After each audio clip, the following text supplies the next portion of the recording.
নমস্কাৰ, ভূপেন হাজৰিকা দেৱৰ গীত গাবলৈ আহিছোঁ। ভুল হ'লে ক্ষমা কৰিব।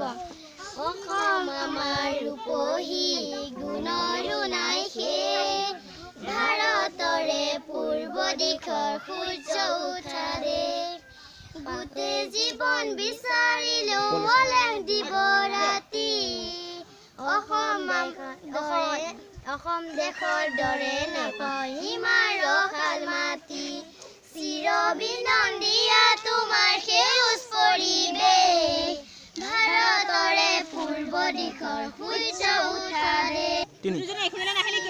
বিনন্দীয়া তোমাৰ সেউজ পৰিৱেশ, ভাৰতৰে পূৰ্ব দিশৰ সূৰ্য উঠা দেশ। পাহাৰ ভৈয়ামেকে কৰা ৰামধেনুৱে দৰে, তোমাৰ ভাষা মৰমবোৰে মিলন